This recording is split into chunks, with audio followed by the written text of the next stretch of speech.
Radio Flamme 90.6 FM. Radioflamme.com. Ça va, Anne? Comment tu vas? Ça va, calmement, comme en plein cœur de l'hiver.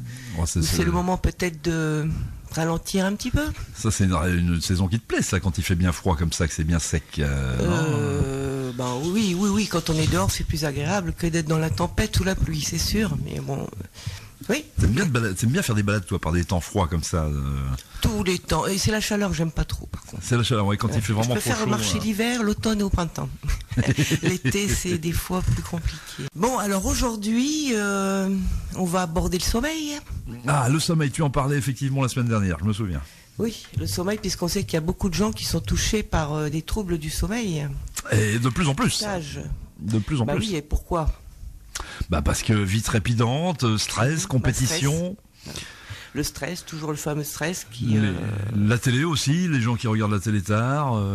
Oui, ça occasionne un stress. En fait, toutes ces sollicitations, effectivement, occasionnent un stress. Donc le stress, c'est de façon générale, voilà, c'est toujours la même chose. Dans le système nerveux, on sollicite trop notre système sympathique par rapport au parasympathique. Et puis il y a les histoires alors chez les jeunes, ces histoires de portables qui regardent ça jusqu'à 3h du mat, et puis avec la lumière bleue qui t'empêche de dormir. Oui. Là. Ouais. Alors je vais quand même un petit peu expliquer comment ça fonctionne le sommeil, pour qu'on comprenne pourquoi on peut avoir des soucis quand même.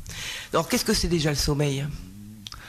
Alors, le sommeil, c'est la période de repos où l'organisme se met en jachère. On va dire un peu ça. Disons que c'est une perte de conscience. Perte de conscience, oui. Ouais. Puisque pendant qu'on dort, on n'a plus conscience qu'on est un personnage. Enfin, je veux dire, on dort. C'est comme si on coupait les. Donc, c'est quand même un état de conscience qui est différent que celui de veille. Et donc, comment ça fonctionne ? En général, en moyenne, il y a 5-6 cycles. 5-6 cycles de sommeil, oui. Par nuit de sommeil. Alors, c'est par des phases. Alors, il y a le sommeil lent. Le sommeil lent. Ça commence par le sommeil lent, un cycle. Ensuite, on va vers le sommeil profond. Et on finit sur le sommeil paradoxal. Le fameux sommeil paradoxal. Le sommeil des rêves. Le Rapid Eye Movement. Voilà. Et donc, ça dure 1h30, 2 heures, tout ça. C'est un cycle dure à peu près ça dépend des personnes, entre 1h30 et 2 heures. Donc, ce qui fait que, ça fait 3 à 6 cycles par nuit si on a une nuit normale, on va dire. Donc, pour qu'on comprenne bien, dans ces 5 cycles, à chaque fois, sont déclinées toutes les phases que tu viens de dire. Oui. À chaque fois quand on a fini le paradoxal, on recommence vers le lent, le profond et le paradoxal. Le paradoxal va durer à peu près une vingtaine de minutes. Et souvent, il y a un léger réveil d'ailleurs. Moi, je sais que je me réveille à chaque fois après et je m'endors tout de suite. Donc, il y a beaucoup de gens qui n'en sont pas conscients puisqu'ils ne sont même pas conscients de leurs rêves. Mais disons qu'effectivement, on retombe après dans un sommeil lent pour revenir vers le sommeil profond et le sommeil paradoxal. Donc, en gros, tu es en train de nous dire qu'on rêve 5-6 fois par nuit. Voilà. Oui. C'est ça. Et pour les enfants, par contre, c'est vrai que ça, c'est un rythme qui s'est mis en place avec l'âge adulte. Les enfants, quand ils naissent, commencent par le sommeil paradoxal. Ils ont des cycles très très courts qui se rallongent au fur et à mesure. Et vers 9 mois, ils récupèrent un petit peu les cycles avec le sommeil paradoxal après. Tu vois. Donc comme quoi, ça dépend aussi des âges. C'est donc... le système veille-sommeil va être très important à garder en équilibre. Donc malheureusement, c'est plus le cas aujourd'hui pour beaucoup de gens. Donc qu'est-ce qui se passe pendant le sommeil ? Pourquoi c'est si important de dormir ? Justement pour que le corps, déjà au niveau du sommeil paradoxal, c'est-à-dire que l'inconscient classe les informations qu'il a emmagasinées dans la journée, non ? C'est un peu ça ? Oui et non. Oui, pourquoi pas à travers les rêves, effectivement, on peut aussi dégager des émotions, des anxiétés, etc. Pour toutes les phases, par exemple, d'apprentissage, quand tu as appris quelque chose, effectivement, les rêves permettent de compiler les informations apprises. Oui. Non ? Mais oui, mais c'est grâce à un système dans le corps, tout ça. Grâce à un système, voilà. Oui, bien sûr. En fait, qu'est-ce qui se passe ? Il y avait 3 hormones qui se mettent en route, qui viennent de la glande pinéale. En fait, c'est la glande pinéale qui est le chef d'orchestre du sommeil, entre autres, ça c'est sûr. Donc, parce que la glande pinéale va sécréter 3 hormones. C'est celle du 3e œil, c'est ça, la glande pinéale. C'est ce qu'on appelle, oui, c'est ça. Et donc en 1958 a été découverte cette première hormone, la mélatonine, par le docteur Lerner. Voilà, qui est une régulatrice du sommeil, en fait, mais je vais en parler après. Donc la mélatonine, en fait c'est récent, hein, les recherches sur le sommeil. Hein. C'est assez récent. Hein, ouais, en 1958, on a découvert, et on a pensé que c'était l'hormone du sommeil, mais pas tout à fait, j'ai expliqué pourquoi après. Mélatonine, tout le monde connaît la mélatonine. Hein. Ensuite, en 1961, c'est le docteur Issard qui a découvert la 6-méthoxy Hermalan, excusez-moi, Armalan, c'est très compliqué à dire, mais elle, par contre, c'est l'hormone de la veille, mais qui est sécrétée en même temps. Attention, je vais expliquer après. Donc c'est celle, je vais dire après, parce que c'est un peu compliqué. C'est un peu compliqué, alors suivez. La troisième hormone, la valentonine, qui a été découverte par le docteur Foutillant, d'ailleurs qui était un collègue, enfin en tout cas un confrère du docteur Joyeux, que beaucoup de gens connaissent. Ah bah oui. Tu connais aussi? Oui, Henri Joyeux, c'est ça, non? Oui, qui est cancérologue, qui parle beaucoup d'alimentation par rapport au cancer, etc. Donc, je sais qu'ils avaient fait des recherches plus jeunes ensemble, et ce monsieur Foutillant a découvert, et ça révolutionne un petit peu la vision des choses sur les maladies dégénératrices, on va dire, la valentonine, qui serait la vraie hormone du sommeil, en fait. C'est pas l'hormone de la Saint-Valentin, la Valentin? Non, c'est l'hormone qui était dont le nom de sa petite fille. Ah d'accord, oui, on comprend mieux. Oui. Elle s'appelle Valentine. Valentine. Donc, Valentine. Comme yes. quoi, c'est un privilège de pouvoir donner. Tu m'étonnes. Donc ces trois hormones sont sécrétées entre 22h et 6h. 22h et 6h, d'accord. Qu'entre 22h et 6h, et après elle se régule sur 24 heures. Puisqu'on sait que la 6-méthoxy-Armalan, elle est l'hormone de veille, c'est elle qui va nous permettre de nous réveiller, etc. Donc, le système veille-sommeil s'équilibre avec ces trois hormones qui viennent de la glande pinéale entre 22h et 6h, toutes les 24 heures, donc entre 22h et 6h. Donc il y a aussi l'hormone de croissance, les trois premières heures, excusez-moi, les 3 premières heures du sommeil, on va sécréter aussi de l'hormone de croissance. Et ça aussi c'est important, puisque c'est l'hormone de croissance qui participe aussi à la... C'est jusqu'à quel âge ça à peu près l'hormone de croissance? Ah mais c'est tout le temps, t'en as aussi toi, mais bien sûr. Je continue à grandir, mais je sais pas ça. Non, c'est pas une hormone forcément pour grandir, mais c'est elle qui justement, qu'on sécrète aussi pendant le jeûne, tu sais. Tu me diras, la croissance est verticale, mais elle est aussi horizontale après. C'est-à-dire qu'après, une fois que tu as fini de grandir en hauteur, après tu grossis en largeur. Mais oui, bien sûr, mais quand on parle de croissance, c'est la construction des muscles, etc. de tout le cycle. D'ailleurs, pendant le jeûne, on en avait parlé. Oui, tout à fait. Oui. Ça augmente l'hormone de croissance. Donc effectivement, elle a un rôle pendant le sommeil, c'est là qu'elle est sécrétée. Tu sais, parenthèse, on a eu un petit succès. Enfin, j'ai eu des retours sur notre émission de jeunes. Il y a le sympathique Alain qui nous écoute, qui m'a dit c'est super, mais moi, il m'a dit je ne pourrais pas. Déjà, je mange pas pendant une journée, je suis malade. Alain, si tu nous écoutes. C'est une façon de voir les choses. Donc il a trouvé que tu étais très compétente et voilà, je voulais te le redire. Merci, voilà. c'est gentil. Mon cher Alain. Donc on va revenir sur ces trois hormones, parce que pour voir l'incidence qu'elles ont sur le sommeil, c'est alors la mélatonine en fait, contrairement à ce qu'on croit, n'était pas une hormone du sommeil, c'est plutôt une hormone extrêmement importante, parce que c'est elle qui va réduire les radicaux libres, donc va être un fameux antioxydant sur les cellules nerveuses. Ça veut dire qu'elle protège le système nerveux et elle prévient des dégénérescences. Donc, elle joue sur les télomères, si je suis bien sûr. Les cellules nerveuses en général. Donc, elle protège le cerveau. Donc, passé de mélatonine, on commence à avoir des problèmes. D'accord ? Comme je disais tout à l'heure, la 6-méthoxy-armatan, elle est opposée à la valentonine, qui est elle, au contraire, c'est l'hormone de veille, donc celle qui va augmenter la vigilance, qui va donc maintenir la veille dans la journée. Donc, et qui va participer à la contraction musculaire, enfin, etc., au battement du cœur, enfin, tout pour qu'on puisse rester en veille, d'accord ? Et la valentonine, donc, elle, c'est l'inverse, relâchement musculaire, et c'est là, elle, qui va vraiment nous permettre de dormir. Et tout ça, effectivement, ensemble. Bien orchestré, quoi. Voilà. Merveilleuse machine humaine, quand même. Mais oui, et puis c'est beaucoup plus compliqué qu'on ne le croit, parce que quand je parle à chaque fois, je prends que par petites portions, c'est tellement... Mais je reviens toujours à dire que un système nerveux équilibré et un système endocrinien équilibré, Hein, parce que tout ça, même avec le système immunitaire, c'est un corps qui est en bonne santé, qui va bien, qui n'a pas de problème de sommeil, pas de problème, etc. Bon, mais là, effectivement, trouble du sommeil, c'est qu'il y a un système endocrinien aussi et nerveux qui sont un petit peu malmenés. On est d'accord? Tout à fait. Donc voilà. Donc qu'est-ce que ça va provoquer, donc les troubles, enfin qu'est-ce que ça va provoquer si on a une glande pinéale qui marche pas bien, si ces hormones ne font pas leur fonction normalement? Bien, j'imagine insomnie ou des choses comme ça. Bah oui, insomnie, donc trouble du sommeil, donc il va y avoir des insomnies, ça peut être plus grave parce que les insomnies ça peut déboucher sur des choses plus difficiles, parce que c'est aperçu que tout ce qui est aussi maladie style Parkinson, Alzheimer, ça pourrait être un problème qui viendrait de la glande pinéale en fait, mauvaise production des hormones, notamment la fameuse mélatonine. Et oui. Donc troubles psychotiques de tout ordre, troubles de l'humeur bien sûr, et puis dépression. Hein. Alors on dit je dors plus, je suis déprimé, mais oui, en fait c'est. Bah je sais. Alors moi je sais, j'ai pas tes connaissances, mais je sais que les rêves sont indispensables à une bonne santé mentale. Si tu ne rêves pas, tu peux devenir fou. Oui. Mais oui, c'est 11 jours, je crois, le record, sans dormir, donc sans rêve. Oui, mais c'est pas un record à prendre parce qu'on sait pas trop ce qui se passe après. En fait, on peut en mourir et on en meurt de ne pas dormir, effectivement. C'est pas le problème. Après, on dit qu'il faut dormir 8 heures par jour, etc. Bon, je sais qu'il y a des gens qui prouvent le contraire. Hein. On peut dormir par petites doses.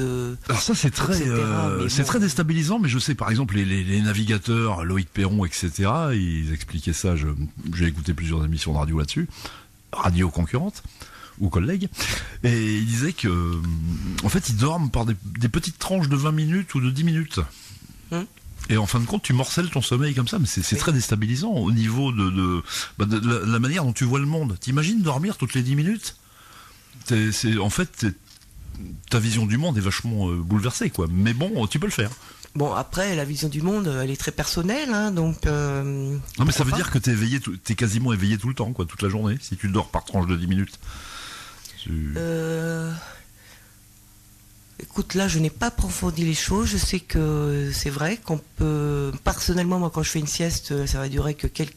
Je vais directement entrer en sommeil paradoxal, léger paradoxal. Je fais pas de sommeil profond, donc ça va durer 20 minutes. Des micro-siestes, c'est ça. C'est extrêmement restaurateur, oui, mais des micro-siestes... Oui, mais je fais pas d'efforts, je m'allonge, je dors ou je dors pas. Et si je dors, c'est assez court, effectivement. Et quand j'en ai vraiment besoin, ça va être un cycle complet. Ça, vraiment, je suis très fatiguée. C'est très très bon, effectivement, pour poser des questions. Mais ça, je suppose que tu vas en parler par la suite. Tu poses des questions à tes rêves et ton inconscient. Non, on n'est pas là, Lionel. Là, on est plus dans le sommeil, donc c'est. On va pas dériver là-dessus, alors. Parce que toi, tu vas m'envoyer encore dans un truc. Bon, alors donc.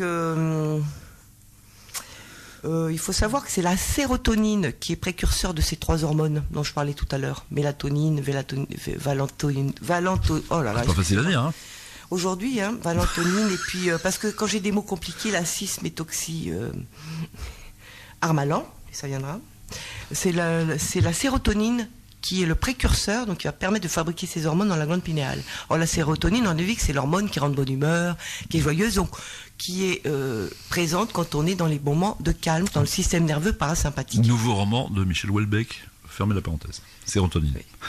Donc, ça veut dire quelque part que, je reviens à ce que j'ai dit plusieurs fois, plus on va avoir des repos, on va respecter ces repos de calme, hein, on va revenir après, plus on va pouvoir avoir aussi un sommeil, parce qu'on va avoir de la sérotonine, et plus on va avoir un sommeil acceptable, on va dire. Donc tu préconises de se coucher à quelle heure, toi, non? Est-ce que tu as une heure précise de... Bah, l'idéal, ça serait 22h, 6h, hein, puisque c'est à ce moment-là que le système veille sommeil. Ouais, Bon, après, je sais que beaucoup de gens se couchent plus tard. Je pense que la plupart des Français doivent se coucher après 22h. C'est pas grave, du moment qu'on c'est bien entamé quand même pendant le...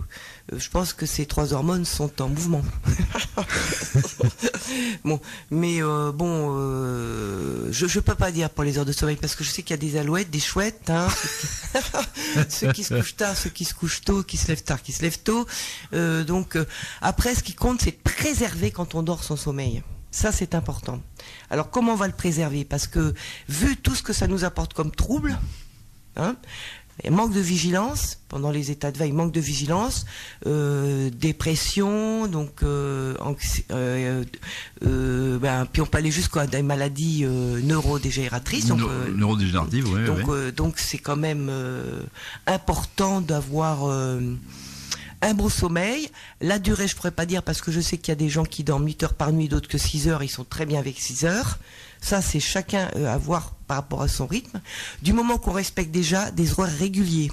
Il paraît que c'est important de respecter quand même des horaires réguliers. Voilà, faut pas non plus, voilà, c'est ça, faut pas, si tu te couches à 22h, faut pas le jour d'après te coucher à 3h, etc. Oui, ça peut être exceptionnel, mais il faut quand même respecter au mieux possible pour retrouver un bon sommeil, même si on se couche qu'à minuit, tu vois. C'est pour ça que j'ai une petite pensée aussi. Ou 11h30 ou minuit et demi, mais au moins rester et non pas faire des écarts comme ça tout le temps. J'ai une petite pensée pour des auditeurs qui nous écoutent certainement et qui ont des horaires de nuit des fois et qui font des postes en 3-8, etc. et qui ont justement ces cycles perturbés. C'est une catastrophe. J'imagine que pour eux, c'est pas simple. D'ailleurs, ça devrait être interdit, le travail comme ça, nuit-jour. Effectivement, il y a des phases change tout le temps. il y a des phases de récupération. Pour le système, effectivement. Et même avec des phases de récupération, pour toi, ils n'arrivent pas forcément à récupérer. On récupère jamais un sommeil perdu. D'accord. Bon, après, effectivement, je pense qu'on peut récupérer un système nerveux fatigué quand même, et un système endocrinien, on en a parlé plusieurs fois, avec un mode de vie différent. Mais c'est vrai que ça devrait être interdit. D'ailleurs, il y a une espérance de vie qui est diminuée. Oui. Entre 15 et 20%, enfin 15%, je crois, 10-15% de vie. 15% c'est énorme. Donc c'est vrai que c'est compliqué, ouais. Alors, si vous nous écoutez, ne le faites plus. Non, je sais que c'est pas simple. Malheureusement, les impératifs du travail. Donc justement, ça fait partie des changements de rythme, des troubles du sommeil qui sont importants. Il y a aussi l'agitation mentale. Beaucoup de gens ne dorment pas parce que le soir, ils vont se coucher, ils repensent à leur journée, à ce qu'ils auraient dû dire, pas dire, à ce qu'ils auraient dû faire, pas faire, au lendemain qui leur fait peur, ou à hier où ils se sont planqués, où ils ont dit les mots, etc. Tu vois, donc il y a cette agitation mentale aussi qui joue sur donc c'est le stress, c'est toujours pareil. Effectivement, comme je disais tout à l'heure, il y a les écrans. Plus on regarde longtemps les écrans, plus on perturbe notre système veille-sommeil. Oui, parce que ça c'est assez récent, ça, les écrans. Enfin, c'est assez récent, ça date de quelques années. Oui. Et il y a cette fameuse lumière bleue, donc. Oui, alors la lumière bleue, c'est bien dans la journée parce que c'est une lumière excitante. Par contre, pour dormir, ça va contredire le système de la glande pinéale, va pas trop comprendre. Il y a eu des expériences de fait là-dessus, je crois, où ils mettaient des filtres sur les écrans. Après, il faut savoir qu'on sollicite quand même le corps. Même si on met des écrans, pourquoi pas. Mais après, il y a les trop d'excitants aussi. Le café. Tout ce qui est café, il faut éviter le soir. Le Red Bull pour les jeunes, parce que les ados, on sait très bien qu'ils ont un sommeil très particulier. Tout ce qui peut exciter le système nerveux. Les ados, des fois, en fait, un système nerveux excité, on dort pas. On a du mal à s'endormir. Les ados, c'est 3-4 heures du matin. Oui, c'est ça. Et en plus, les parents surveillent pas trop ce qu'ils font, donc ils sont avec leur portable jusqu'à des heures avancées de la nuit, et il faut qu'ils se lèvent à 8-9 heures. Donc... Oui. Mais après, ça fait partie aussi de l'âge. Ça dure pas normalement. Ouais, ça dure pas. C'est pour ça qu'il faut mieux laisser. Je pense qu'il faut les laisser dormir le matin. Non, mais toi, quand on était ado, ils sont de repos, quand on était ado, ils se récupèrent là. Oui, il faut les laisser dormir le matin à l'école en classe. Oui, parce que ça fait rager des fois les parents, les ados, ils savent qu'à midi, et encore toute la journée, des fois ils sont au lit, mais quelque part, moi je me dis, s'ils récupèrent, c'est bien, parce que c'est vrai qu'ils ont tendance à prendre plus excitant, à pas vouloir se coucher de bonne heure, etc. Mais c'est une phase, ça dure pas normalement. Mais je me souviens, étant ado, on n'avait pas des horaires si tardifs que ça. On se couchait tard, mais pas à ce point-là. Non? C'était moins régulier, je pense. C'était moins régulier, oui. On avait moins de permission aussi.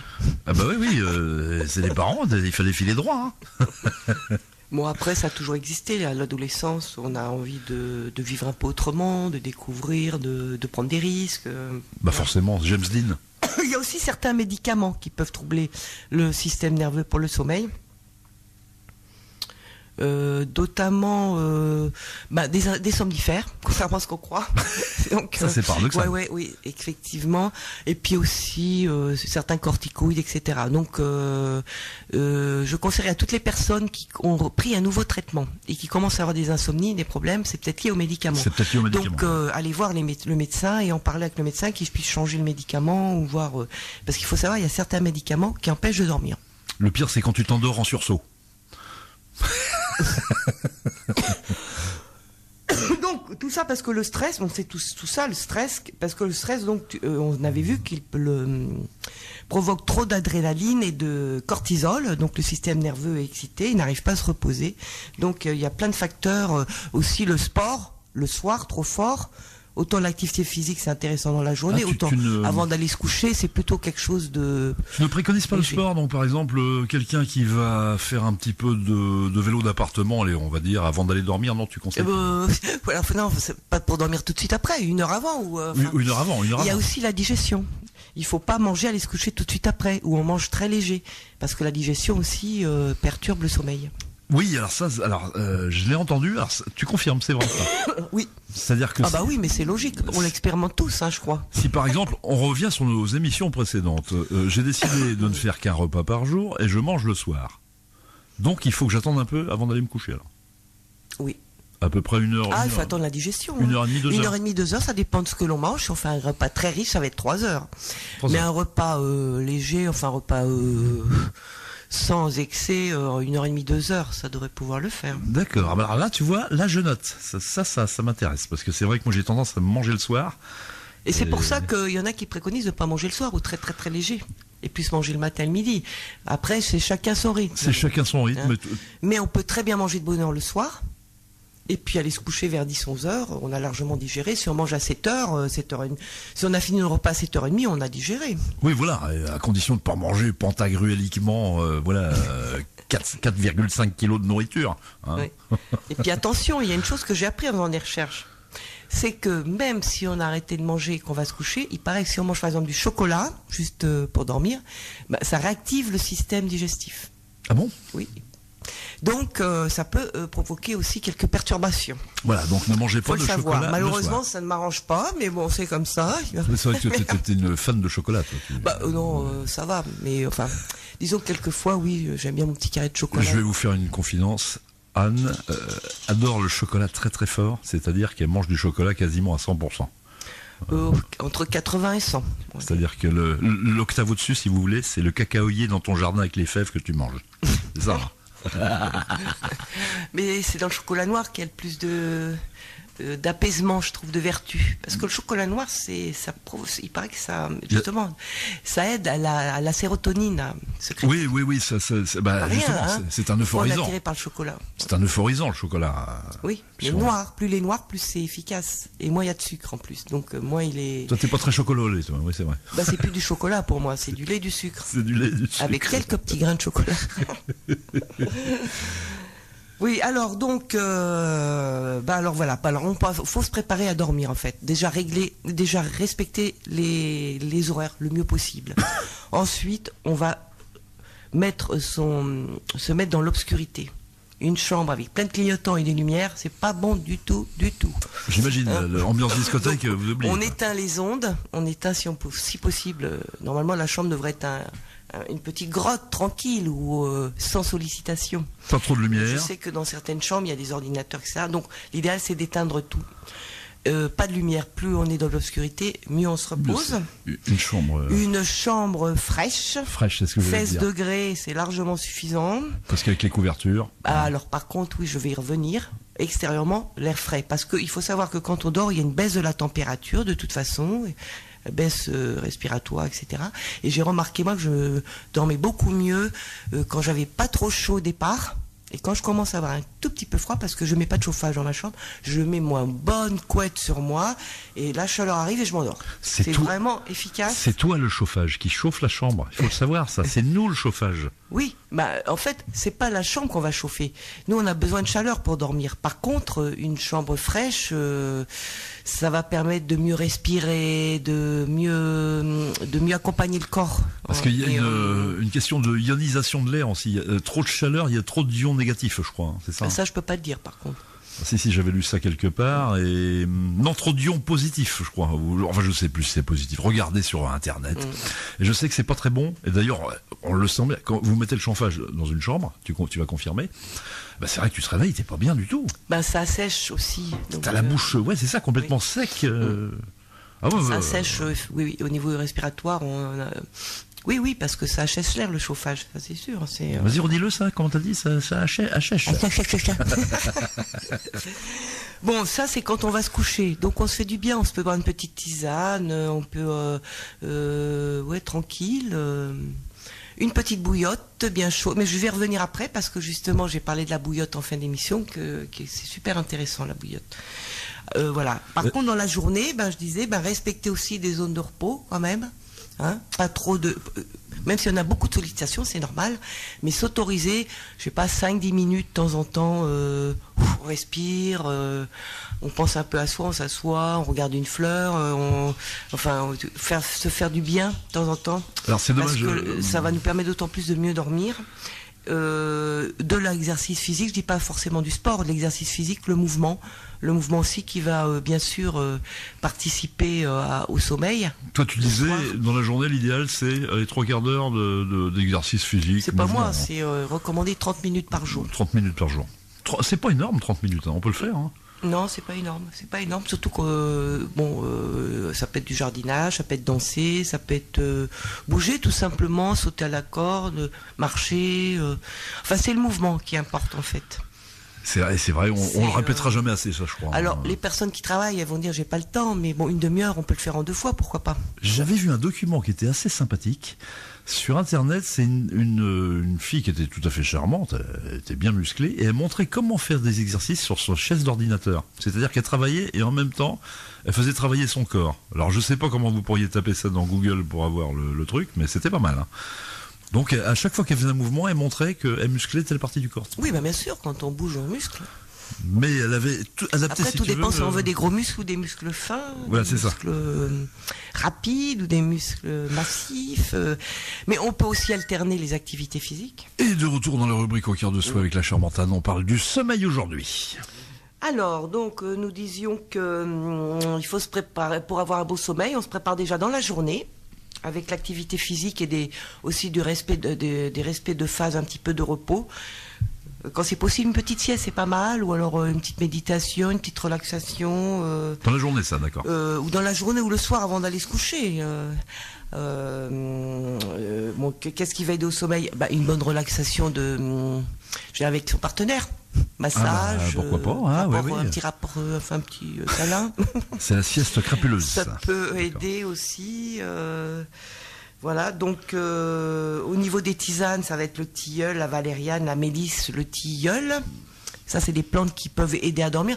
C'est comme s'il fallait, tu vois, passer de la veille au sommeil. Il va y avoir une phase intermédiaire où on va y aller tranquille. On va débaisser la lumière. On va arrêter les écrans, baisser un petit peu la lumière. Pourquoi une petite musique douce ? Pourquoi pas un livre c'est vrai que la musique... un audio, encore, c'est possible, ça. Très important, la musique. C'est vrai qu'on n'en a pas parlé. Musique douce, oui, quelque chose qui nous plaît. Et puis, après, je vais donner un outil pour quand vraiment on est très énervé. Mais bon, là, normalement, on devrait pouvoir, naturellement, tous les jours faire ça. C'est-à-dire se coucher à peu près à la même heure et préparer sa nuit, en fait. Faire cette petite intermédiaire, cette phase intermédiaire entre on est en pleine forme, on vient de manger, on regarde un film, et puis après, hop, s'autoriser un quart d'heure, 20 minutes, une demi-heure pour passer vers le sommeil. Un véritable rituel, donc. Oui, peut-être que chacun pourra avoir son rituel. Ça peut être tellement un bonheur d'entrer dans son lit, de dormir. C'est extraordinaire, quand on dort tout de suite, c'est extraordinaire. Moi, j'aime bien, c'est vrai que le début, quand l'endormissement est sympa. Quand tu as du sommeil pas pour les insomniaques, mais pour ceux qui... Oui, pour ceux qui vont s'endormir, le fameux sommeil hypnagogique est assez sympa, je trouve. C'est quoi une hypnagogique, c'est-à-dire que tu as des visions avant de t'endormir. Ah oui. J'aime bien cette période où... Oui, après, il y en a qui travaillent aussi sur par rapport aux rêves, comme tu disais, ou par rapport à tout ça. Enfin, on peut demander, effectivement, comme tu disais, quand on a un petit problème à régler, la solution, effectivement. Notre inconscient peut travailler pendant le sommeil, ça, je suis d'accord. Parce qu'il y a plein de bienfaits pour le sommeil. Et tu vas nous en parler. Oui, justement, c'est pour ça que c'est important de bien dormir, parce que ça nous apporte plein de choses, notamment ça nous préserve notre cerveau, comme je disais tout à l'heure. Mais en plus, c'est le moment où le corps cicatrise, se répare, se nettoie, le corps se régénère.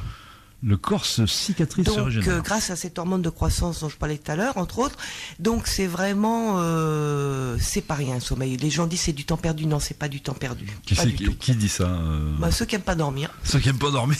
Bah oui, il y en a qui n'aiment pas dormir parce qu'ils ont l'impression que c'est du temps perdu. Et c'est souvent des gens qui ont des problèmes de sommeil. Il y en a qui se vantent, effectivement. Ils ont des peurs, des insomnies, des angoisses. Certains se vantent, j'ai vu ça dans les médias des fois. Des gens, ils dorment 3 heures par nuit et ils sont tout contents. Oui, mais après, ce qu'ils disent... Si ça les met en valeur, c'est bien. Alors, je voulais parler un petit peu de l'apnée du sommeil. La fameuse apnée du sommeil. Parce qu'il y en a beaucoup de l'apnée du sommeil. Alors, c'est un truc, effectivement, c'est un phénomène dont on parle pas suffisamment, je pense.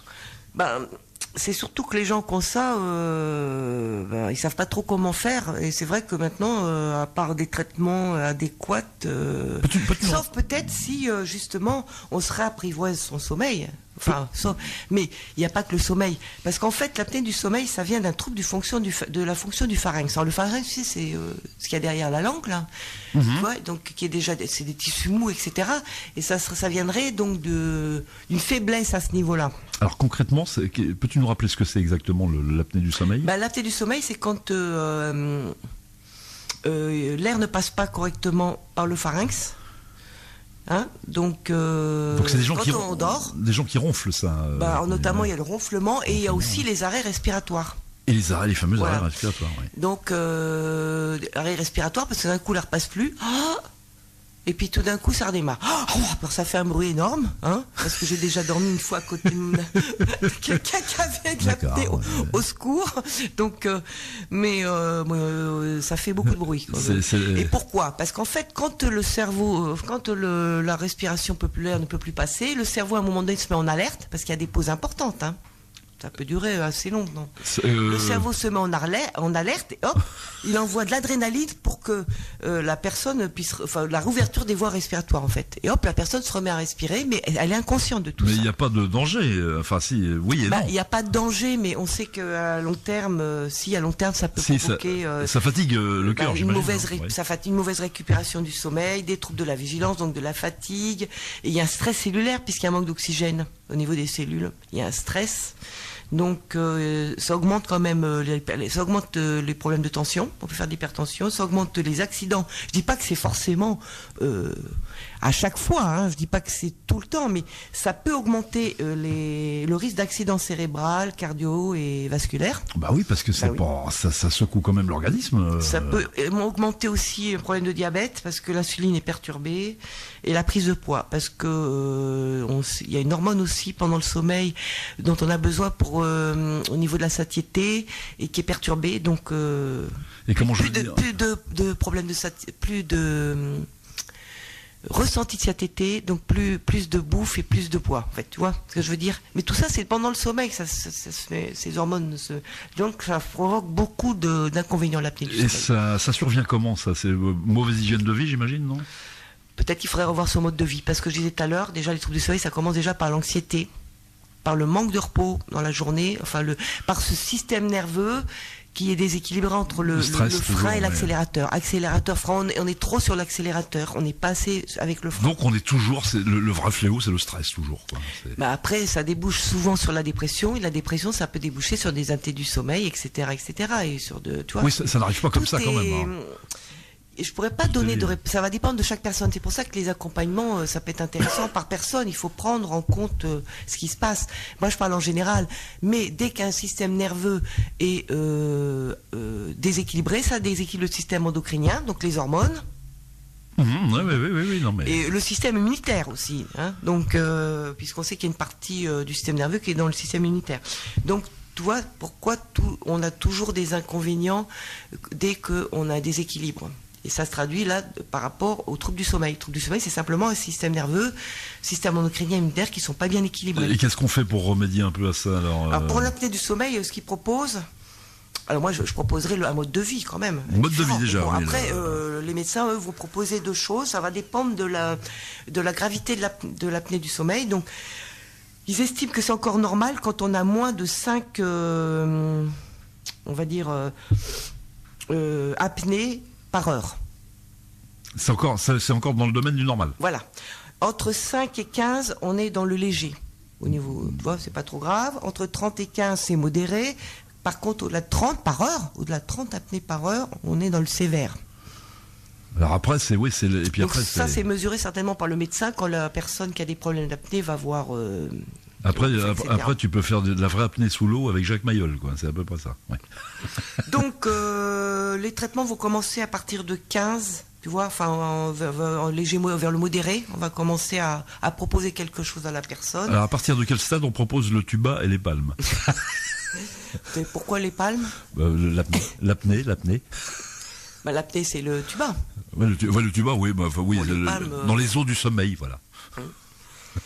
Donc, sur les apnées modérées, j'ai vu qu'ils proposaient des appareils dentaires. Ce sont des gouttières qu'on met en haut ou en bas. D'ailleurs, c'est intéressant pour beaucoup de choses, les gouttières. Oui. Pour équilibrer la mâchoire. Donc là, c'est pour que la mâchoire soit légèrement avancée. Donc, ça va dégager un petit peu l'arrière.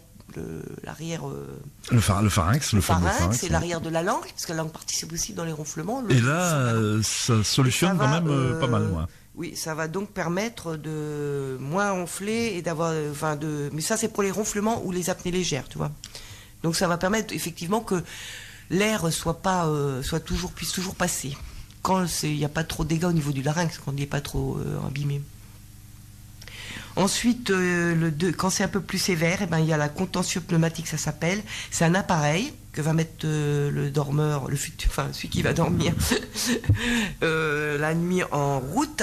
Il a donc un masque facial qui maintient la pression par des voies aériennes.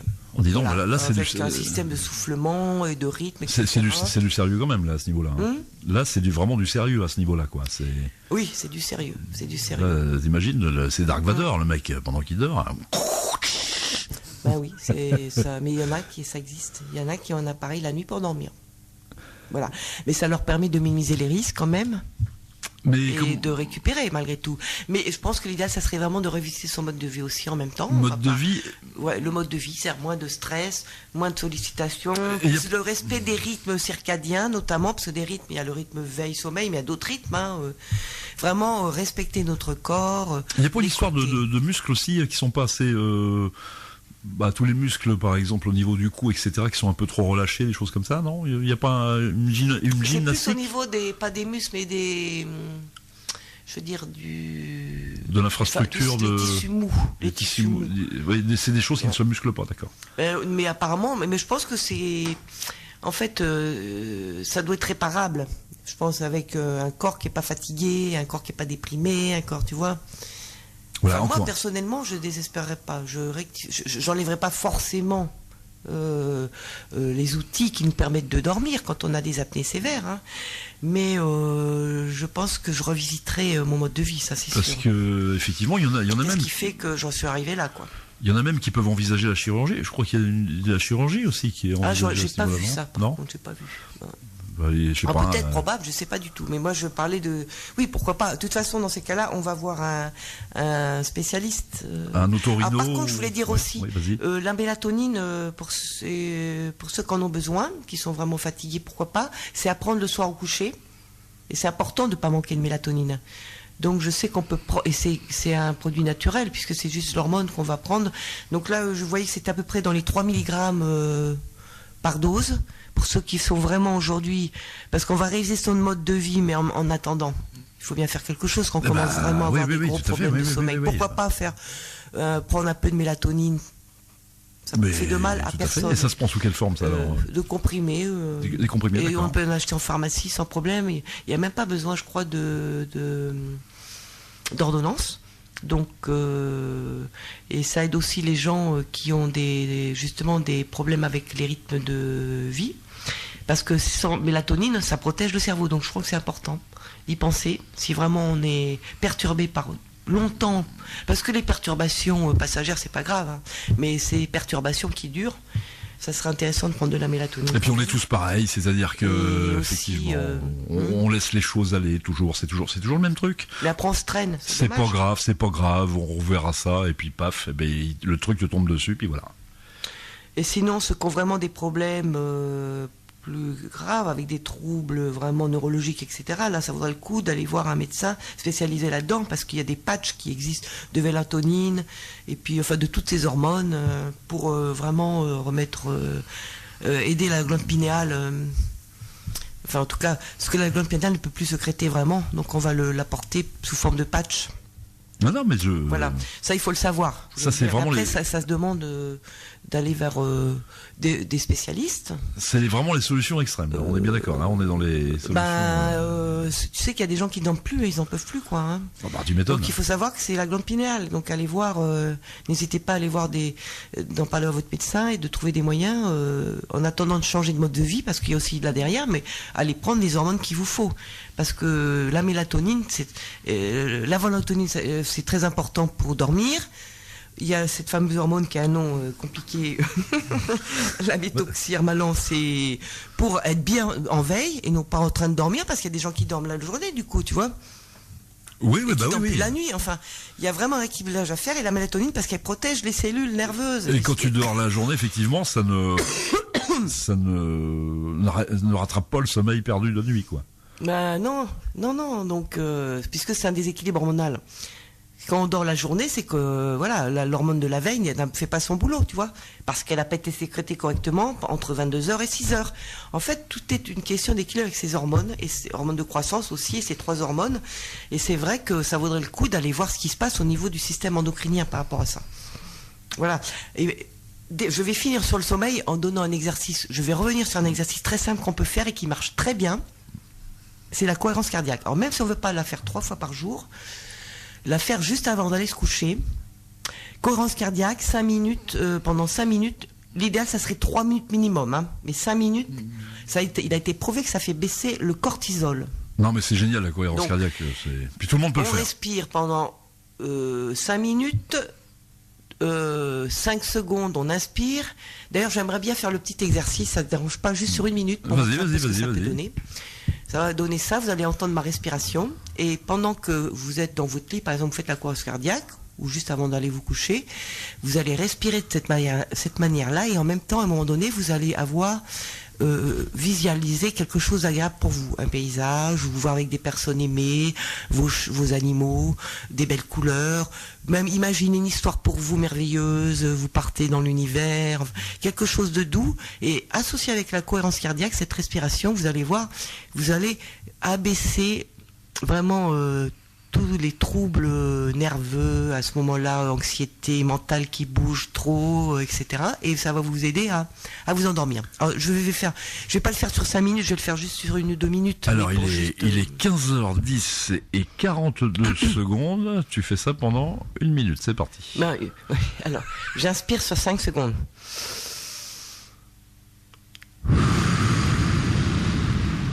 J'expire sur 5 secondes. Avec la bouche.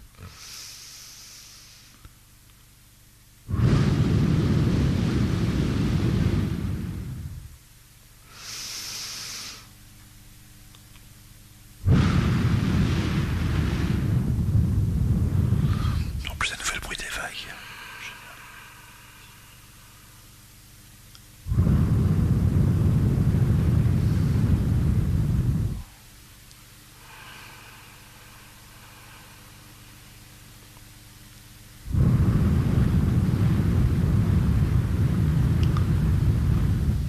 Et déjà, on sent qu'il y a une espèce de calme qui s'instaure, qui se met en place. Déjà, je le sens, moi. Donc, si on fait ça, dans son lit, ou juste avant d'aller se coucher tranquille, dans un fauteuil... Bah là, ça marche tellement bien que Anne s'est endormie, et là, il vous parle en dormant. Non, mais ça m'a calmé, c'est bien. Et donc, calmé, hein. Bon, en même temps, on met des belles images, je sais pas, on se met dans un paysage superbe, des dernières vacances qui étaient géniales, ou alors on invente, hein, on peut inventer un super pays où tout se passe merveilleusement bien. Là, on est déjà un peu dans la méditation, là. Non, on est dans la visualisation. Visualisation, ah oui, c'est pas tout à fait ça n'a rien pareil. à voir. Non, pas tout à fait. Mais bon, après, bon, si on va dire, bon, méditation si tu veux dans le sens large. Et c'est vrai que, par exemple, on peut aussi ressentir sur sa peau le souffle du vent, entendre les bruits des oiseaux. On va se faire du bien comme ça. On va sentir une caresse sur soi, ou sentir la chaleur, le soleil, voilà. Et ça, c'est vrai que si on se laisse aller dans quelque chose, une histoire agréable, avec une bonne respiration, ou après d'ailleurs la respiration, hein, on n'est pas obligé de le faire en même temps, vous allez voir, vous allez apaiser tout votre corps et ça va être très agréable. Apaiser le mental, donc là vous aurez peut-être de grandes chances de vous endormir. Et voilà, et ce n'est pas contraignant, voilà, c'est 5 minutes, hein, pas plus. Hein, non, puis ça fait beaucoup de bien. 5 minutes avant de dormir, en plus, visualiser c'est très très bon en plus pour le cerveau. Moi je vous le conseille. Hein. Oui, après vous pouvez l'utiliser aussi le matin. Parce que c'est du calme pendant 5-6 heures. Il a été prouvé que 5 minutes de respiration cardiaque, ça fait baisser le cortisol, enfin, pendant 5 à 6 heures. Donc on a un sentiment de calme pendant 5 à 6 heures. Et on rappelle donc le moyen mnémotechnique de la cohérence cardiaque, donc ce que Anne vient de vous expliquer, c'est une année, hein, c'est 365. Pourquoi ?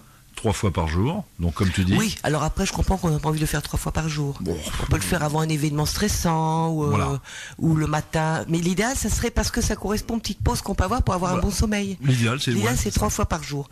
Donc c'est 3 fois par jour, pendant 5 minutes et c'est... C'est 6 cycles par minute de respiration. 6 cycles par minute. 6 cycles, oui, parce que 5, ça fait 6 cycles par minute.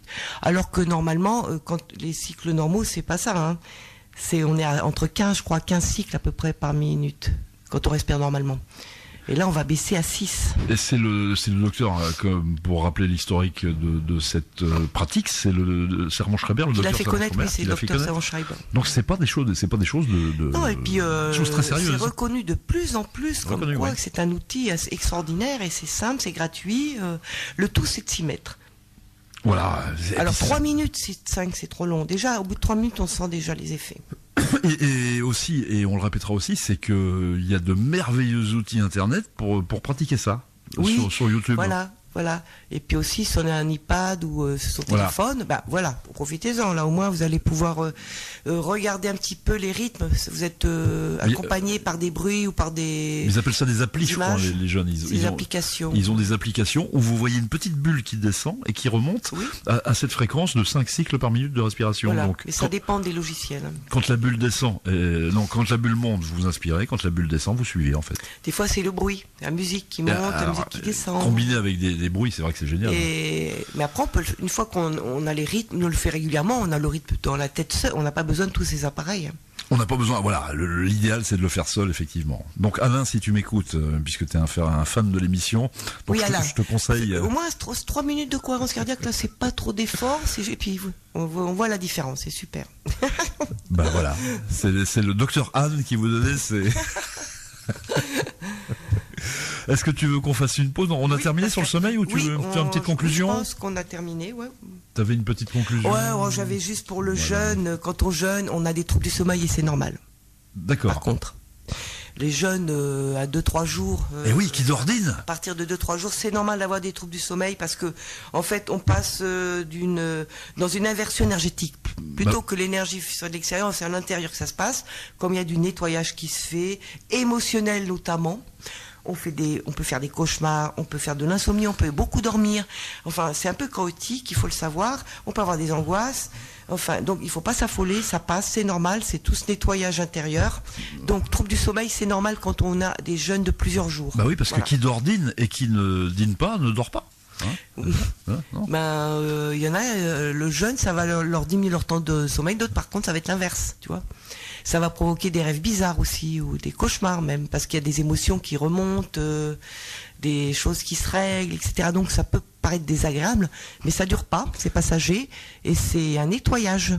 Ouais, c'est ça, c'est ce que j'aime bien dans ce que tu dis et dans ton message en filigrane, c'est que des fois, si vous voulez, il ne faut pas s'inquiéter si il y a un peu de désordre quand vous faites certaines choses. En fait, c'est un mal pour aller mieux après. Voilà, c'est le corps qui est en train de s'organiser pour nettoyer et régénérer. Mais dans nos sociétés, c'est vrai qu'on est éduqué pour éviter tout ce qui est désagréable. Donc dès qu'il y a un désagrément, oui, mais le problème, c'est que si on stoppe le truc, eh ben, on empêche le processus. Voilà le principe de la fièvre, comme tu dis, personne ne veut avoir de la fièvre, il faut la faire baisser tout de suite. Alors que moi, la fièvre... je tousse un peu, je prends absolument rien. Au contraire, je suis contente de tousser un peu parce que je nettoie mes poumons. Voilà, et puis c'est normal d'avoir quand vous avez un rhume, d'avoir un peu de fièvre, etc. Quoi. Oui, c'est normal, c'est les glaires, c'est le nettoyage du corps. La glaire des étoiles, ben voilà. Au cœur de soi avec Anne, et là tu vas nous parler d'un sujet intéressant. Les reins, en médecine chinoise, c'est l'organe de l'hiver. C'est l'organe de l'hiver. Nous sommes en plein cœur de l'hiver. Oui, les reins sont donc à chouchouter l'hiver, nos reins. Et oui. Oui, et alors le rein, donc je vais parler, le rein représente l'eau en symbolique chinoise. L'eau, le noir, couleur noire, la direction nord, le goût salé, le viscère qui est associé, c'est la vessie. Forcément. Et le rein, donc, ont des fonctions sur les os, les dents, le système génital, la moelle épinière, les oreilles et les cheveux. L'ouïe notamment. Tout ça pour le rein, non ? Oui, les reins.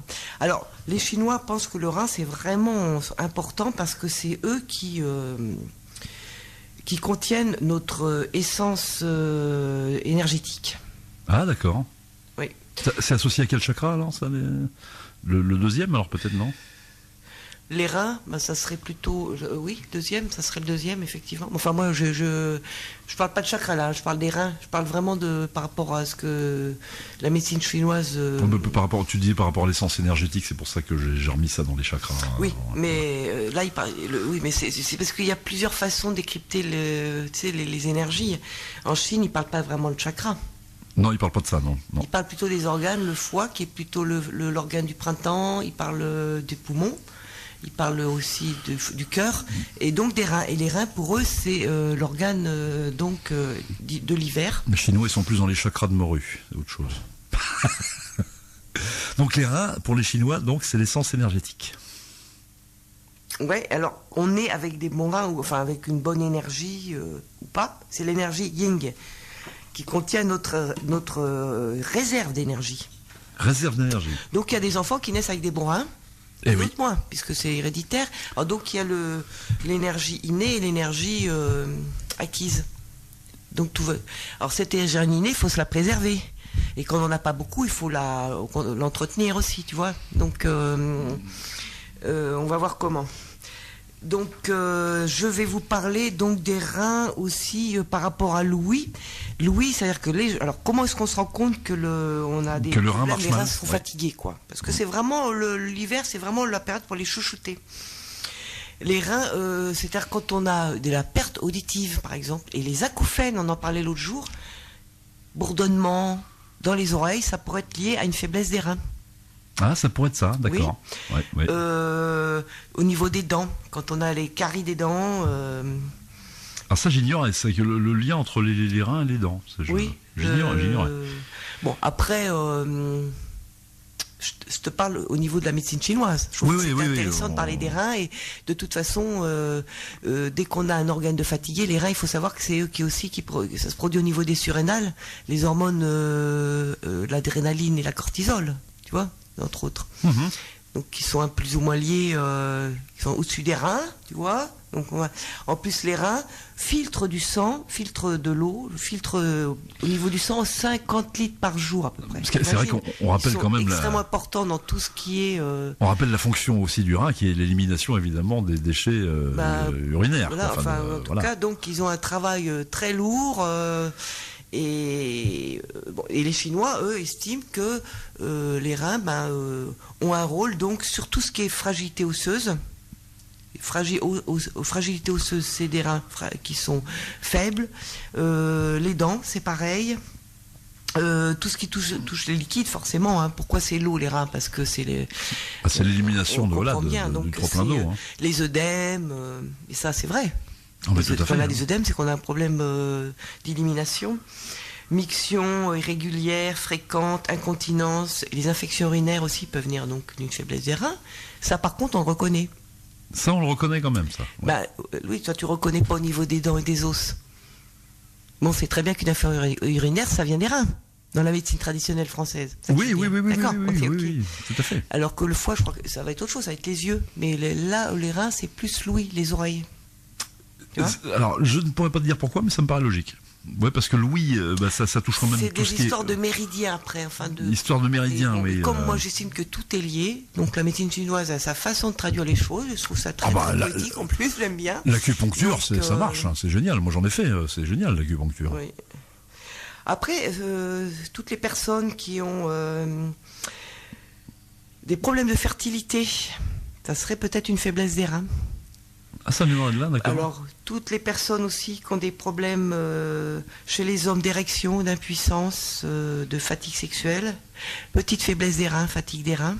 Hein. Chez les femmes, ça serait les règles retardées, absentes ou douloureuses, faiblesse des reins, fausse couche.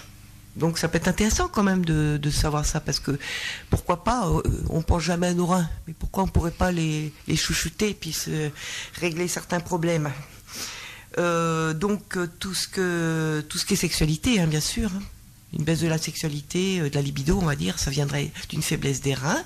C'est au niveau énergétique, je parle. L'énergie n'est plus là pour... Les liens sont liés en plus aux surrénales, je ne dis pas de bêtises, non Les surrénales, les surrénales sont au-dessus des reins. C'est juste au-dessus. Sur les reins, voilà. Donc... Mais c'est lié dans les deux, hein, ou pas, non? Les surrénales et les reins sont...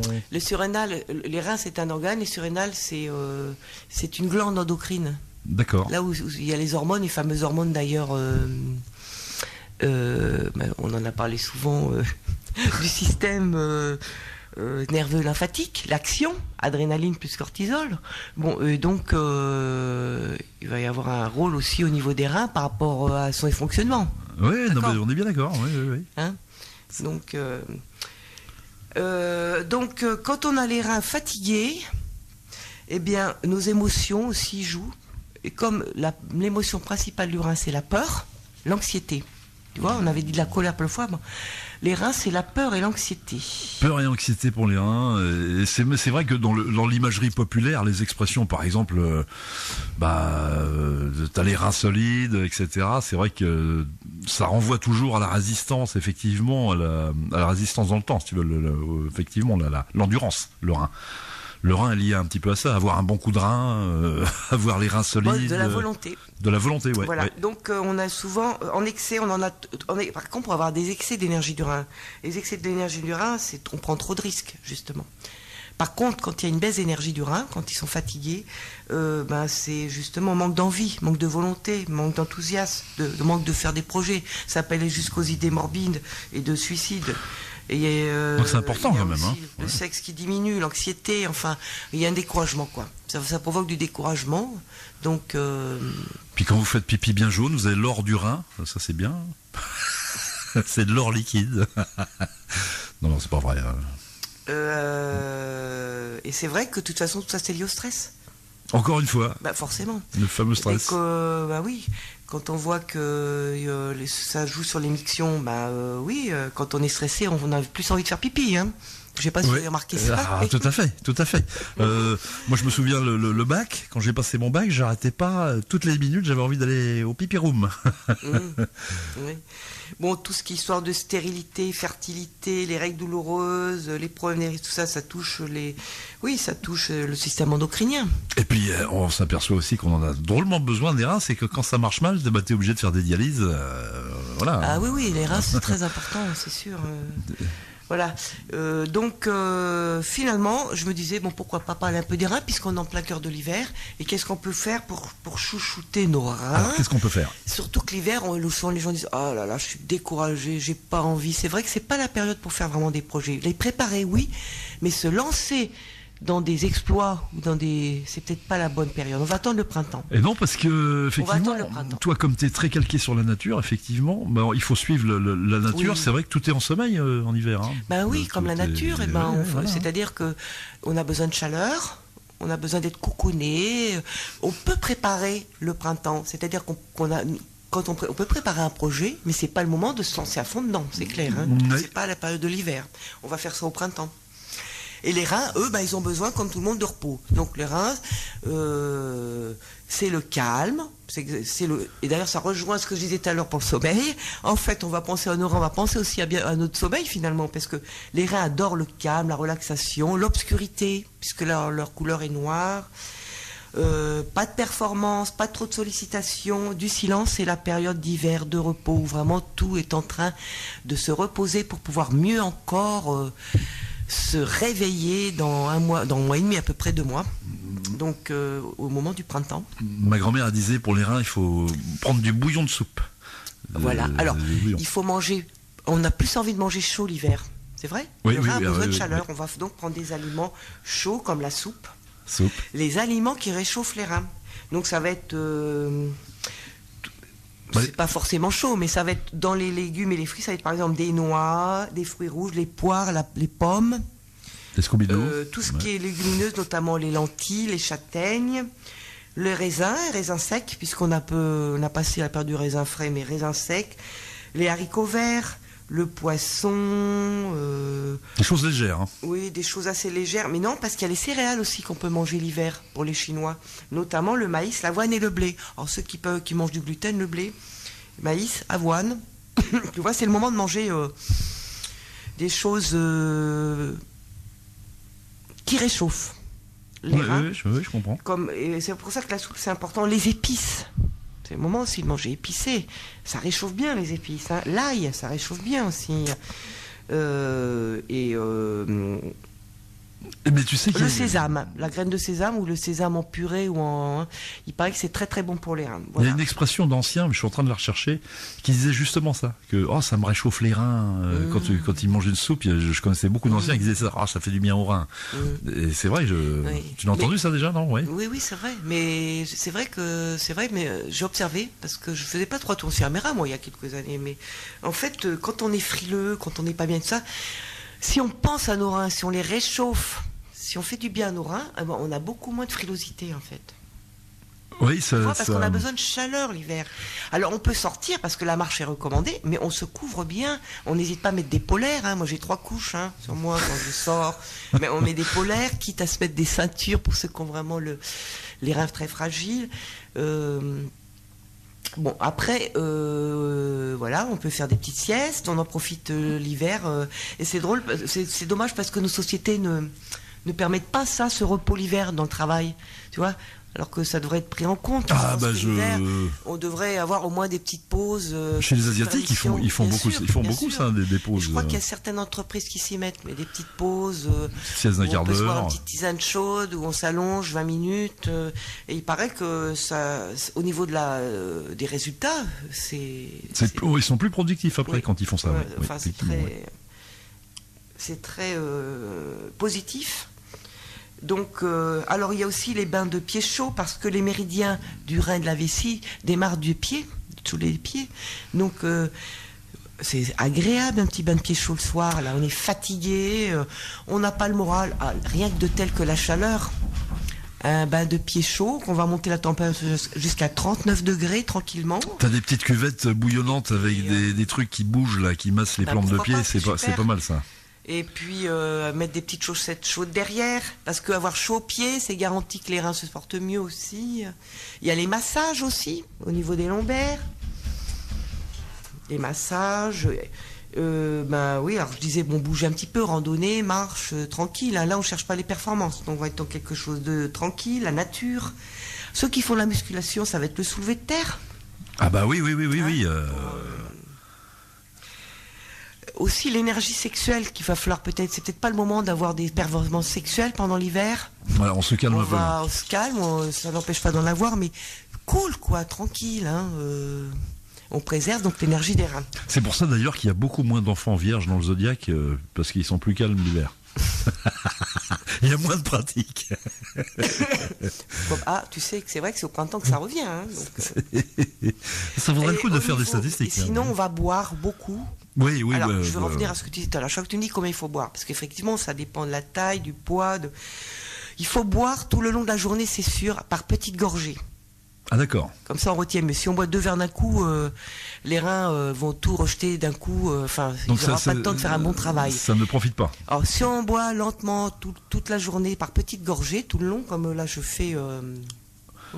L'idéal, en fait, c'est d'avoir une bouteille. Et oui. Il y a un naturopathe qui disait, c'était amusant, de boire autant de gorgées d'eau qu'on fait de poids dans la journée. Ah. Ça va plaire à Lionel, je me suis dit. Oh la vache. Donc, on fait 60 kilos, on va boire 60 gorgées d'eau, mais sur les 24 heures, enfin sur la journée. Hein. 93 pour moi là. Voilà, je vous ai dit des choses sur moi là. Je trouve intéressant parce que ça tient en compte la masse corporelle. Hein. Parce qu'une femme qui boit 2 litres d'eau, elle fait 40 kilos, c'est pas la même chose qu'un homme qui boit 2 litres d'eau qui en fait 80. C'est énorme 2 litres d'eau sur 40 kilos, tu vois. Oh, mais il faut être Donc je trouvais que c'est intéressant ce petit calcul à faire. Faut s'appeler Rainman aussi pour se rappeler qu'il faut que tu boives 90. Après, bon, c'est toujours pareil, on boit plus quand on transpire, quand on a bougé. Hein. Alors je sais qu'effectivement, là où je crois que tu en avais parlé, c'est le fait qu'il faut boire même quand on n'a pas soif. Parce que quand tu as soif, ça veut dire que c'est déjà trop tard. Oui, je pense qu'effectivement, boire par petite dose. Alors le matin, tu peux boire un verre d'eau, hein, tranquille. Moi, je le fais systématiquement. Moi. Alors l'eau tiède, ça passe encore mieux pour les reins l'hiver. Hein. Oui, puisque tu parlais de chaud, c'est etc. Très doux. Oui, quelque chose de doux, tout doux. Hein. Et après, régulièrement dans la journée, on va se boire quelques gorgées d'eau. Avec un petit peu de pulco, c'est vachement bon. De l'eau. De l'eau, pas de pulco de l'eau. Non, dès qu'on rajoute quelque chose, c'est plus de l'eau. Il faut le savoir. C'est plus de l'eau quand on rajoute quelque chose. Bah non. C'est vrai, quand on rajoute du Ricard, c'est plus de l'eau, c'est du Ricard. C'est vrai, ça. Donc on va se chouchouter ses reins comme ça, avec la chaleur, les massages, se faire du bien, tranquille, petite sieste, se réchauffer, les aliments qui réchauffent. Bon, c'est vrai que les gens qui mangent beaucoup cru, ça les empêche pas de manger cru.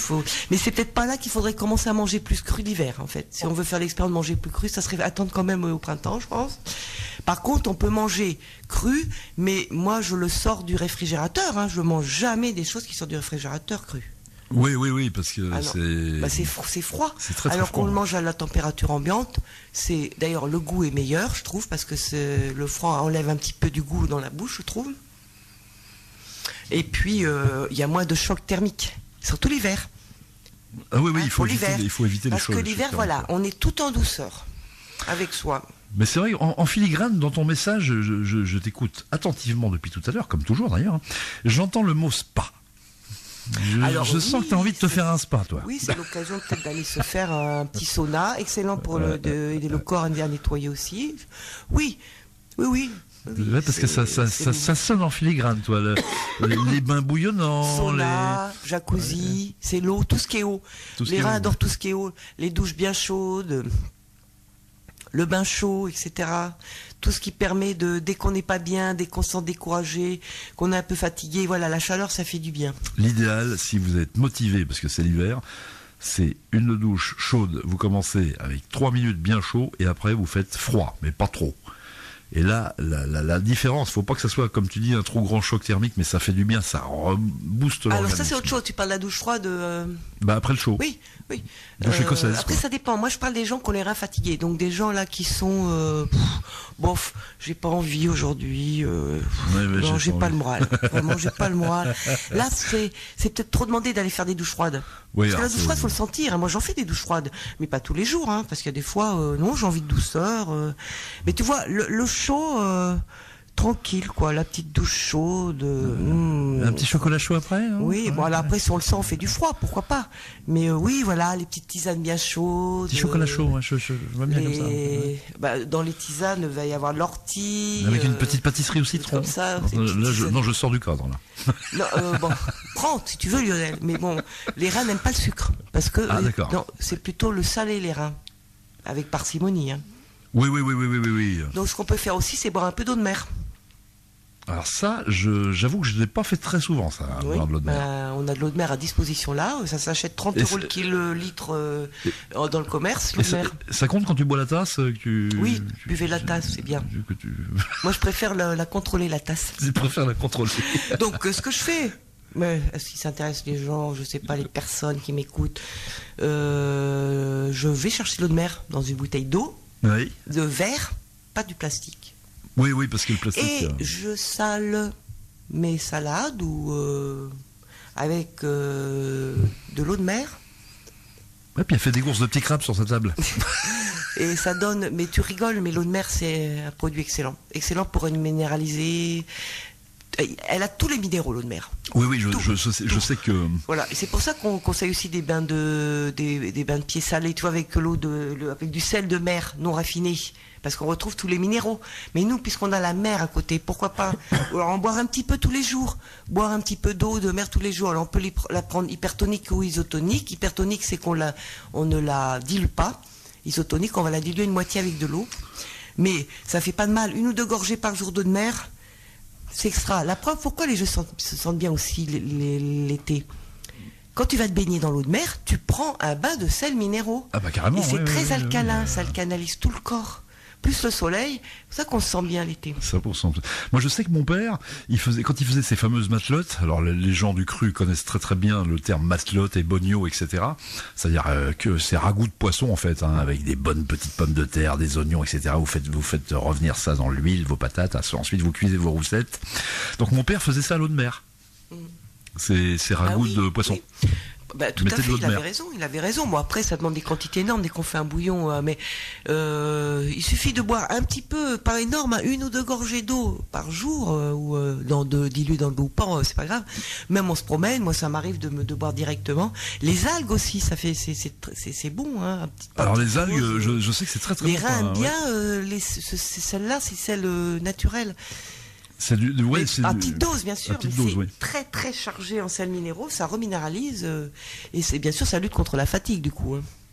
Et aussi pour les reins, ils adorent les tisanes de pissenlit, les tisanes d'ortie, les tisanes de persil et le gingembre et le curcuma. Le gingembre, ça réchauffe bien. Une tisane avec du gingembre et pourquoi pas autre chose avec. Hein. J'ai fait l'expérience, ça réchauffe bien le corps, le gingembre. Alors, c'est donc, agréable. Pissenlit, ortie, gingembre, curcuma. Persil. Et Manger persil. du persil aussi. Le persil, le persil, oui, c'est très très bon pour ça, je le savais ça. Les reins adorent le persil. Voilà. Adorent aussi les orties. Donc, il paraît que les orties, d'ailleurs, ça ne pique plus quand une fois que c'est un peu séché. Donc, on peut en manger en salade. On peut en faire de la soupe. Le pissenlit, ça se trouve dans la nature. Hein.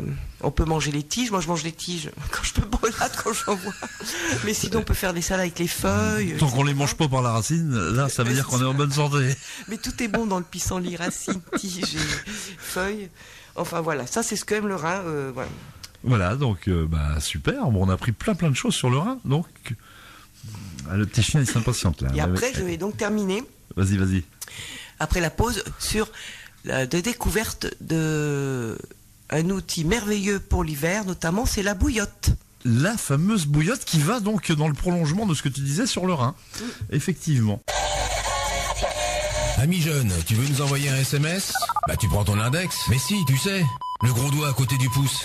Celui qui te cure le nez en voiture, au feu rouge. Eh ben, avec ton doigt sur ton portable, tu fais 61071, tu tapes flamme, et puis ton message.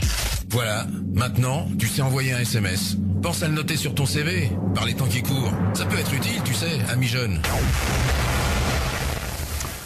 Voilà, vous nous envoyez vos SMS. À la limite, en l'occurrence, pour réagir, pourquoi pas, sur l'émission de Anne, qui vous captive. Et là, dernière partie de l'émission, on parle... Alors, en plein cœur de l'hiver, quel va être notre meilleur ami? Le meilleur ami. La bouillotte. La fameuse que nos grands-mères bouillotte. usaient, comme elles avaient raison. C'est pas cher et ça a des effets vraiment très très réconfortants, la bouillotte. La bouillotte, alors, un appareil en caoutchouc. Oui. Alors, oui, en caoutchouc, c'est ça. On met de l'eau chaude dedans. Bien chaude, hein. Oui, bien chaude, mais pas trop chaude, parce qu'on peut se brûler. Attention, la bouillotte, faut savoir quand même la manier. Oui. Donc, on met de l'eau très chaude dedans, on attend que la vapeur soit un petit peu partie, on bouchonne bien pour pas que ça déborde, parce Alors, qu'il y a des risques de brûlure quand même, faites attention. Si vous avez un ami qui a beaucoup de fièvre, ça peut servir de bouillotte aussi. Non? Si par exemple, tu as un ami qui a beaucoup de fièvre. Pourquoi pas? Il faut en avoir un. Il faut en avoir un. Et bon, alors la bouillotte, pourquoi la bouillotte? Parce que c'est une source de chaleur très intéressante. Notamment, je parlais des reins. On est un petit peu fatigué le soir. On se met la bouillotte. Oh là là, on se met une bouillotte d'air dans le dos, là, au niveau des reins. Alors Les justement, reins. pour pas se brûler, on met un chiffon par-dessus. Oui, bien sûr. Un linge. Un linge, oui. Bien sûr, ou son vêtement, si on n'est pas... Mais oui. Et là, on s'adosse sur notre bouillotte. Ça fait un bien fou. La chaleur va diffuser dans tout le dos. Et ça va nous faire du bien. Pour les reins, ils adorent ça. Le foie, après un repas un petit peu... pour la digestion, c'est parfait. On se met une petite bouillotte. Une petite bouillotte, ça. Sur le foie, c'est le côté droit du ventre. Pas le côté Droite. gauche, hein, attention. Hein. À droite, voilà. Mauvaise, ça peut être aussi sur le ventre, quand on a des problèmes de digestion aussi. Ça peut être aussi avec les règles douloureuses, un peu plus bas sur le ventre. C'est vraiment, il faut essayer, hein. Franchement, la chaleur, ça fait énormément bien, ça décontracte. Alors ça se perd dans les jeunes générations, ça un petit peu, je crois. Hein. Ça revient. Ça revient un petit peu la bouillotte, oui. là? Oui. Bah oui, parce que oui, ça revient. Je pense que ça revient. Oui. Parce que c'est facile. Et puis, en même temps, comme la chaleur, ça réconforte. Mais le petit côté... Ça touche le moral, tu vois, ça réconforte le moral. Le petit câlin, comme tu disais, il y a un petit côté câlin. Oui, câlin, un petit côté nounours. C'est ça, c'est un nounours qui se réchaufferait. Oui. Après, pour dormir, on met ça sur ses pieds. Ah bah oui, parce que les pieds froids, c'est vrai que c'est terrible. Oui, et voilà. Dans les couples, c'est vrai que c'est pas l'idéal, ça, les pieds froids. C'est souvent les femmes qui ont les pieds froids. Ouais, elles se servent du mec comme bouillotte. C'est le mec qui fait la bouillotte. Oui, c'est ça. C'est souvent. Voilà, une petite bouillotte sur ses pieds, sous les pieds, c'est extraordinaire. Et pourquoi ça marche si bien? Parce qu'en fait, la chaleur va augmenter le flux sanguin. Bah oui, forcément, oui. Donc l'oxygène et donc va participer à des contractions musculaires. Donc c'est valable aussi sur toutes les douleurs d'arthrose, tu vois, les douleurs torticolis par exemple. Ah etc. oui. Toutes ces douleurs-là disparaissent. Ça ne guérit pas, mais ça soulage pas. énormément. Ça peut même disparaître, mais ça ne guérit pas, mais ça soulage beaucoup. Bon, par contre, ce n'est pas pour les douleurs liées à des entorses ou des fractures ou des claquages musculaires, etc. Parce que là, c'est plutôt du froid. C'est plutôt du froid qu'il faut, alors ne confondez pas. Hein. Par contre, tout ce qui est douleur, arthrose, règles douloureuses, tu sais, lombaire, etc. Oui, le fameux lumbago ou les choses comme ça. Ouais, quoi, oui. Le tour de rein, on en parlait, tiens, un tour de rein. Et quand on est mal, quand on est un peu anxieux, angoissé, etc. C'est pour ça que pour dormir, prenez votre bouillotte aussi. Hein. Ça marche. On le met sur le plexus solaire, la bouillotte. C'est là, c'est... Oui, le plexus, oui. Peut-être que tout le monde ne sait pas où c'est, le plexus solaire. C'est au niveau du diaphragme. Entre le nombril et le diaphragme, on va dire. C'est ça, il est là. C'est là. Ouais. Oui, entre le nombril, c'est le haut du ventre. Tu vois, là, sous les côtes, entre les côtes et le nombril. Je vais le faire, ça, ce soir. On met ça sur son plexus solaire, parce que je sais que des fois, l'hiver, surtout les célibataires, c'est difficile parce que ils sont seuls. Ben voilà, ils n'ont pas l'autre qui fait bouillotte. Ils n'ont pas le moral parce qu'il fait froid, ils sont pas plus sortis. Une petite bouillotte. Ah là, ça réconforte vraiment. Il y a même des célibataires qui vont à l'église et qui se marient avec leur bouillotte directement. Hein. Non? Je prends ma bouillotte pour épouse. Non, mais j'imagine bien la scène. Avec une bouillotte avec des yeux, tu sais, comme dans les dessins animés avec des petits bras. Non, mais c'est vrai que la bouillotte, c'est sympa. Hein. Ah, c'est vachement sympa pour calmer les douleurs, pour aider la digestion du foie, pour aider les intestins à évacuer, pour aider les reins aussi à évacuer, pour les organes. Et pour le moral. Et le seul bémol de la bouillotte, c'est qu'elle ne parvient pas à conserver le chaud assez longtemps. C'est dommage. Ah non, la bouillotte, des heures, hein, ça tient le chaud. Ouais. Ah oui, celle en caoutchouc, elle tient des heures. Mais c'est vrai que ça tient longtemps, mais à un bout d'un moment, ça suffit 20 plus. minutes suffit, 20 minutes suffit sur les reins ou le foie. 20 minutes, ouais. D'accord. Oui. 20 minutes. Bon, après un repas, 20 minutes sur le foie, après 20 minutes, ça suffit. Bon, moi, on peut mettre plus longtemps, une demi-heure, 1 heure, même toute la nuit si on veut. Mais ça dure quelques heures. Et il existe aussi d'autres bouillottes. Il existe des bouillottes sèches, avec des noyaux de cerise ou du riz, tout ça qu'on met dans un tissu Ça s'achète ou ça se fabrique soi-même et qu'on réchauffe au micro-ondes. Ah, c'est la bouillotte MacGyver, ça. Non, c'est la bouillotte moderne. Personnellement, moi, je préfère la bouillotte. Faut dire que c'est très peu cher. Et puis c'est inusable. Et puis on peut en avoir deux. Limite. Pourquoi pas, hein, vu le prix que ça fait. Franchement, le tout, c'est de faire attention de pas se brûler. Ouais, c'est vrai quand alors moi j'aime bien mettre de l'eau bien chaude dedans. Ben oui, mais mets de l'eau très chaude si tu veux, mais fais attention de pas te brûler. C'est vrai que plus c'est chaud, plus c'est efficace. Hein. Et vous avez le petit bouchon. Mais il y a une limite. Il y a une limite là de peut-être pas. On va le sentir de toute façon. Hein. Ah bah oui. Moi c'est vrai que j'ai tendance à avoir les mains froides. Alors moi c'est pour me réchauffer les mains. Hein. Par exemple, tu regardes un petit film, un truc comme ça, et tu mets ta bouillotte sur tes genoux. Mais quand c'est trop chaud, c'est vrai que tu le sens bien. Hein. Mais tu sais que si tu mets ta bouillotte sur le ventre, je suis sûr que tes mains se réchauffent. Ah bah oui. Bah oui, c'est. Faut s'y connaître en électricité de l'intérieur. Ça va irradier, on va dire. Ça va irradier. Même sur les reins, essaye les reins. D'ailleurs, on reconnaît les gens qui ont une très très bonne énergie rénale grâce à leurs cheveux. Ceux qui ont des cheveux, beaucoup de cheveux et des cheveux brillants, etc. Quand on commence à perdre ses cheveux, qu'on a moins de cheveux, c'est qu'il y a une petite faiblesse rénale. Bon d'accord, moi j'ai dit ça parce que je pensais à le rein. Dès que tu mets ta bouillotte dans le dos, sur les reins, donc c'est pas en bas tout du dos, hein, c'est à peu près, tu sais, au niveau de la taille, tu sais, les reins. Oui, je veux bien, oui. Et ben, j'ai remarqué que ça réchauffait tout le corps, en fait. Hein. Tu fais ça, t'as carrément les cheveux qui repoussent dans la demi-heure. Et ben, je pense que ça peut faire du bien aussi à tout le corps. Parce qu'on touche à une énergie importante, les reins. Non, mais je suis entièrement d'accord avec toi. Je sais que pour les Chinois, pour rebondir sur ce que tu disais, c'est vrai que c'est très très important les reins. Pour eux, Et c'est important parce que regarde, même sans passer par la Chine, il y a beaucoup de gens qui souffrent en vieillissant de problèmes rénaux. Hein. Oui. Et même les animaux à qui on donne que des croquettes, souvent, malheureusement, ils ont les reins malades. Ils finissent mal avec leurs reins parce qu'ils boivent pas assez d'ailleurs. C'est ça, ils boivent Faire très attention quand on donne des croquettes aux animaux qui boivent assez. Voilà, mais parce que le rein a besoin de douceur aussi, d'eau, et je crois que ça vaut le coup de préserver ces reins. Et symboliquement, le rein aussi, ils sont situés au niveau du centre de gravité, donc c'est un peu l'équilibre du corps. C'est vraiment la base de l'équilibre.